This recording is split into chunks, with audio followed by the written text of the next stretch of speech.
History का। तो सबसे पहले देखिए, जिन बच्चों का मान के चलो कितने नंबर तक की बैक क्लियर होगी वो मैं बता रहा हूँ।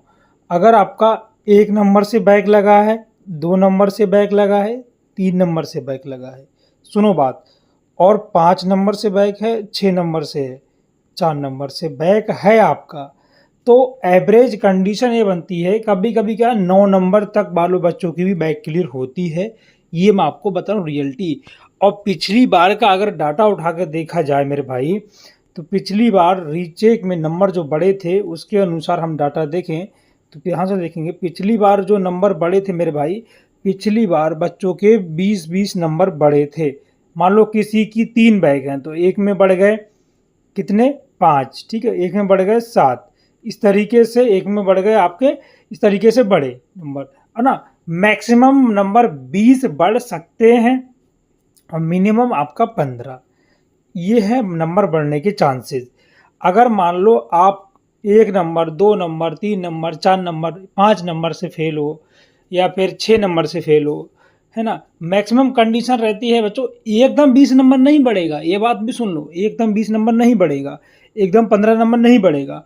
आप मान लो 5 नंबर से फेल हो रहे हो, 7 नंबर से फेल हो रहे हो या फिर 6 नंबर से फेल हो रहे हो, तो उस कंडीशन में आपका बैक क्लियर कर दिया जाता है। बीटीयूपी ऐसा करता है, क्यों करता है भाई?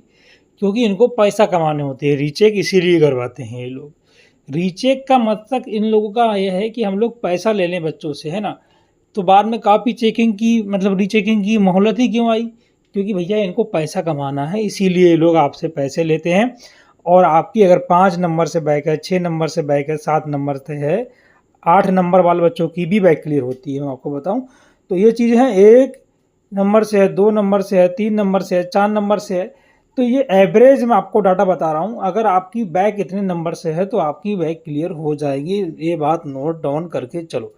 ऐसा होता है। अब ज़रूरी नहीं है पिछले बिहेव जो हुआ था वो मैं आपको बता रहा हूँ, इस बार क्या जाए वो तो बीटीयूपी के ऊपर डिपेंड करेगा। ये चीज़ें नोट करके चलो। अगर जिन बच्चों का ईयर बैक लगा है, सुनो मेरी बात, ईयर बैक वाले हो और आप लोग मान के चलो आप फेल हो गए हो या फिर आपका बैक लगा, फेल वाले मान के चलो। अगर आप फेल हो गए मेरे भाई, तो फेल होने की कैटेगरी में क्या कंडीशन बनती है वो भी सुन लो। अगर आप फेल हो गए हो, ठीक है, फेल हो गए हो आप मान के चलो, तो फेल होने में मान के चलो आपका 5 सब्जेक्ट में बैक है इसीलिए आप फेल हुए हो, ठीक है। तो 5 में बैक है इसीलिए आप फेल हुए हो, तो क्या होगा, मान के चलो 5 ऐसा होता है, मैं आपको बताऊँ 2 बैक आपकी क्लियर हो जाएंगी। फेल हुए हो, आपकी 2 बैक क्लियर हो गई, बची आपके पास कितनी बैक, 3 बैक। अब जो 3 बैक बची हैं उससे आप प्रमोट हो जाओगे, यानी आपकी साल बच जाएगी, ये मैं आप कहना चाह रहा हूँ। तो जितने भी फेल वाले बच्चे हैं वो ये ना सोचें कि मेरी 5 बैक हैं, 7 बैक हैं, तो ऐसा चांसेस रहता है कि 3-4 बैक उनकी क्लियर हो जाएं। मान लो अगर 7 बैक है तो 3 बैक क्लियर हो गई, तो आपका 4 बच जाएगा, 4 बैक बचेगा, आपका साल खराब नहीं होगा, आपका साल बच जाएगा।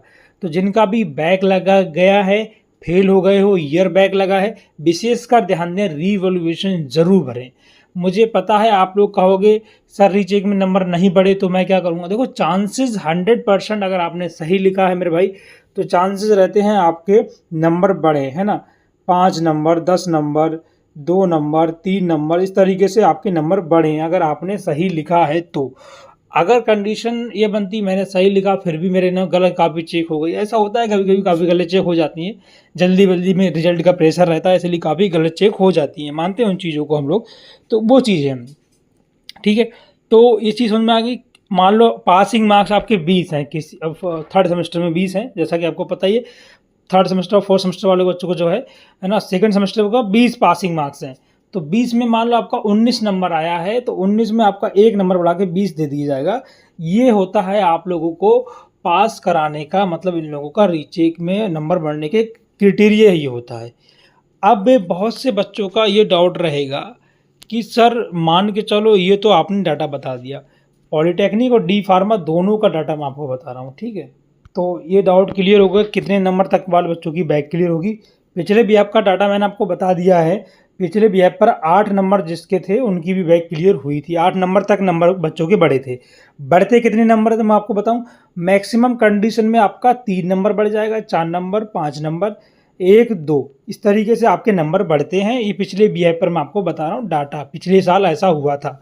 चांसेस रहते हैं कि 8 नंबर से ज़्यादा बच्चों के नंबर ना बढ़ें। ऐसे चांसेस क्यों रहते हैं वो भी मैं तुमको बता रहा हूँ। मेरा खुद का एक्सपीरियंस है, मेरे एक दोस्त था, उसके 9 नंबर बढ़े थे, एक में 5 बढ़े, एक में 4 बढ़े। तो इस तरीके से आपकी जो भी बैक है 5 नंबर से 4 नंबर से है, और ये नंबर का मतलब ये है कि 20 में से मान के चलो आपके आए हैं 15 नंबर, तो 15 आए हैं तो आपको 5 नंबर देके आपको पास कर दिया जाएगा। ये कंडीशन बनती है BTUP के रूल के अनुसार, क्योंकि इनको पैसा लेना इसीलिए लोग बैक लगाएं। सिंपल तरीका मैं आपको बता रहा हूँ, इसीलिए आपसे कह रहे हैं भैया रीचेक का फॉर्म ज़रूर डालें, रिवॉल्यूशन का फॉर्म ज़रूर डालें। भले ही 500 रुपये, उसकी फ़ीस कितनी रहती है इसका मैंने सारा डिटेल बता दिया है, कितना फ़ीस रहता है, कैसा क्या प्रोसीजर है, आप लोग उस वीडियो को जाकर चेकआउट कर सकते हो फिलहाल। ठीक है भाई, तो ये है पूरा फंडा। अब क्लियर होने के चांसेस तो रहते हैं, आप लोगों के समझ में आ गए। 1 नंबर से बैक है, किसी को कहोगे मेरा सर 7 बैक है, तो रीचेक डाल दो भाई। 3 क्लियर हो गया आपका, तो 4 बचेगा, आपका ईयर बैक तो बच जाएगा कम से कम। आपका 3 बैक दे दो, बैक पेपर दे के निपट जाओगे। तो ये चीज़ें सिचुएशन बनती हैं। डी फार्मा की अगर हम बात करें मेरे भाई, तो देखो ये अपना हो गया ना। चलो भाई, डी फार्मा की अगर हम बात करें, देखो आपको पता है 20 नंबर पासिंग रहता है पॉलिटेक्निक में, यानी तो जो अभी नया सेशन आया है उसमें 20 नंबर पासिंग रहता है। तो आपका 20 नंबर आना चाहिए तब आप पास हो गए मेरे भाई। 14 नंबर है तो आपका बैक आ गया है, तो इसमें बैक आया है तो उनका रीचेक में क्लियर हो जाएगा, 6 नंबर उनके बढ़ा दिए जाएंगे। तो वो चीज़ें हैं, किसी के 6, 7, 8 नंबर तक बच्चों के बढ़े हैं, एक सब्जेक्ट में 8, 8, 9, 9 नंबर तक बढ़े हैं पिछले BI पर। मैं बता रहा हूँ डाटा जो बढ़ा हुआ है, ठीक है। तो ये चीज़ें हैं, ऐसा नहीं है कि नंबर नहीं बढ़ेंगे, बढ़ेंगे आपके रिवॉल्यूशन में। डी फार्मा की अगर हम बात करें तो इसमें पासिंग मार्क्स 40 रहता है मेरे भाई। डी फार्मा में 40 पासिंग मार्क्स रहता है। आपको 20 नंबर प्रैक्टिकल के मिलते हैं कॉलेज से, ज़रूरी नहीं कि 20 मिल 18 ही मिल सकते हैं। आपको खुद से जो एक्सटर्नल लाना होता है मेरे भाई, इन मतलब थ्योरी में लाना होता है, 22 नंबर ले आओ, 23 नंबर ले आओ। इस तरीके से आपके अगर 40 प्लस नंबर बन रहे हैं आपके, तो डी फार्मा में आपकी बैक क्लियर हो जाएगी। तो ये चीज़ें हैं फिलहाल। सारी डाउट आपके जो भी हैं क्लियर हो गए होंगे। कोई डाउट रह रहा हो तो आप पुटअप कर सकते हो। फिलहाल सारे डाउट मैंने दूर कर दिए हैं अब तक का जो रिकॉर्ड रहा है। Thank you so much, all the best आप सभी के लिए।